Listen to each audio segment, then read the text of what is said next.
Tuan-tuan ingat kepada sahabat-sahabat kita yang belum pernah kita jumpa? Jawab. Pernah tak kita ingat? Pernah tak kita kenal sahabat kita yang belum pernah kita jumpa? Boleh ingat? Jadi Piramli ingat kepada Sarimah. Pernah tak dia jumpa sebelumnya? Pernah tak dia kenal sebelumnya? Pernah. Maka barang siapa tidak mengenal Allah Subhanahu Wa Taala, jangan bercakap khusyuk, melainkan dia seorang penipu, pendusta dan pembohong. Sahabat yang belum pernah kita kenal, masakan kita ingat, masakan kita kenal. Yang kita ingat, yang kita kenal, sahabat yang pernah kita jumpa. Betul? Begitu juga Allah Subhanahu Wa Taala. Apakah pernah kita mengenal Allah? Khusyuk-khusyuk ini kita tumpukan perhatian kita hanya kepada Allah Subhanahu Wa Taala. Kalau kita tak mengenal Allah, mana kemungkin kita boleh khusyuk? Saya tinggal dulu bahagian pertama, saya sambung sikit bahagian kedua mengenai khusyuk. Begini khusyuknya anda dikasih sekalian para pendengar yang beriman.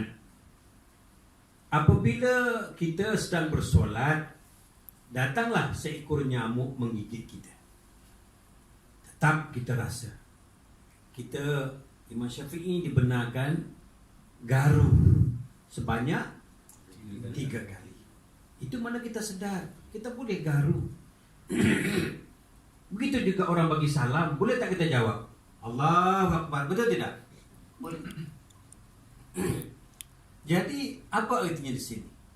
Macam mana kita nak ingat kepada Allah sedangkan nyamuk datang menggigit kita? Macam mana kita nak ingat Allah sedangkan hujan turun, jemuran belum diangkat? Macam ni muslim-muslimat, para pendengar, ibu dan masa sekalian, cara khusyuk kepada Allah dalam bersolat. Sekalipun nyamuk gigit, kita rasa. Sekalipun hujan turun, kita ingat akan jemuran tak angkat. Ya. Baik. Muslim-muslimat, para pendengar beriman sekalian, orang yang mengenal Allah itu akan hadirkan Allah. Macam mana nak menghadirkan Allah? Siapa yang mendatangkan nyamuk untuk menggigit kita? Allah. Jawab. Allah. Yang mendatangkan nyamuk untuk gigit kita itu siapa? Allah. Yang digigit nyamuk itu milik siapa? Allah. Ada tak kita ingat selain pada Allah? Yang datang pun daripada Dia, yang menunggu pun daripada Dia. Khusyuk-khusyuk ni hanya ingat kepada Allah, tak ingat kepada lain. Tengok nasi nampak Sarimah, tengok pintu nampak Sarimah. Digigit nyamuk ingat Allah, turun hujan pun ingat Allah. Siapa menurunkan hujan? Allah. Siapa yang beri ingatan lintasan akal kita untuk ingat kepada kain? Allah. Siapa yang memberi ingat kita, yang mendatangkan ingatan kita kepada kain yang belum kita angkat? Siapa yang mendatangkan? Allah. Ada boleh kita halang jika Allah memberi ingatan kepada kita? Tak boleh. Ingat jemuran Allah, jemuran tak angkat Allah. Yang beri ingat pun Allah, yang ingat kepada kain pun Allah, yang menurun hujan pun Allah, yang tak angkat kain pun Dia Allah. Ada tak kita ingat pada yang lain? Tak. Khusyuk-khusyuk ini hanya ingat kepada Allah. Bom meletup. Siapa yang beri pendengaran kepada kita? Allah. La tataharruku zarratan illa biiznillah. Tak bergerak sebesar zarah jika tidak izin Allah. Siapa yang mendatangkan ingatan kita kepada kain yang tak Allah. angkat jemuran hujan? Allah. Boleh tak ingatan itu bergerak sendiri datangnya? Tak boleh. Boleh tak nyamuk itu datang sendiri? Tak boleh. Anak kecil jawab tak boleh dia. Boleh tak kita rasa jika Allah tak beri rasa digigit nyamuk? Jadi muslim-muslimat, para pendengar ibu masa sekalian, orang yang khusyuk itu bukan sahaja di dalam solat. Kalau orang itu mengatakan khusyuk hanya dalam solat, maka dia sekali penipu besar, pembohong dan pendusta. Bukan begitu khusyuknya. Khusyuk ini bukan hanya dalam solat. Sebelum solat, dalam solat, dan sesudah solat. Kita sentiasa khusyuk dan tawaduk kepada Allah. Yang langgar kereta aku itu gerak siapa? Allah. Yang curi kereta aku itu yang baru beli semalam siapa? Allah. Yang isteri meninggalkan suami itu gerak siapa? Allah. Yang suami mati dulu meninggalkan isteri itu siapa? Allah. Ini dikatakan redha, tawakal, ikhlas pada Allah Subhanahu wa taala. Inilah dikatakan khusyuk dan tawaduk. Hanya tahu Allah. Orang tak bayar hutang, siapa yang menggerakkan tak bayar? Allah. Itu makanya ayahnya selalu memberi ingatan kepada ibu-ibu tunggal. Bukan suami yang menceraikan kita.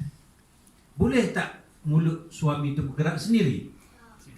Jodoh pertemuan di tangan siapa? Kenapa kita bersedih? Tak ada suami pun kita ada Allah. Tak ada duit pun kita ada Allah. Anak tak balik hari raya pun kita ada Allah. Apa kita takut?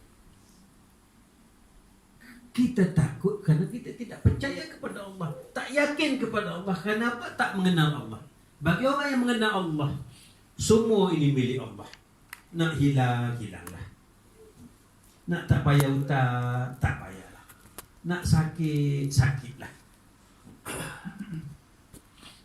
Daripada mana semuanya? Allah. Daripada mana semuanya? Allah. Kita tak ingat yang lain, melainkan ingat ini yang dikatakan khusyuk. Khusyuk ini hanya ingat kepada Allah. Yang mendatangkan ingatan kita kepada nyamuk gigit itu siapa? Allah. Yang mendatangkan ingatan kita ingat kepada tak angkat jemuran masa hujan itu siapa? Allah. Ada kita ingat kepada yang lain? Tidak. Tak ingat. Tuan-tuan hanya beranggapan ingat jemuran, tak angkat. Jangan ingat kepada tak angkat jemuran. Yang memberi ingatan ingat kepada jemuran itu siapa? Allah. Ada kita ingat kepada yang lain? Tidak. Itu dikatakan khusyuk lagi tawaduk.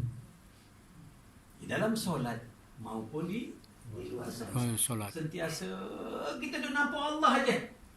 Nyamuk datang pun Allah yang mendatangkan. Yang kena gigit pun siapa? Ada lain pada dia? Tidak. Dia. Dia Segala-galanya dia. Itu dikatakan khusyuk dan tawaduk. Terima kasih Nanda kerana bertanya. Habis dah? Boleh baiklah kita.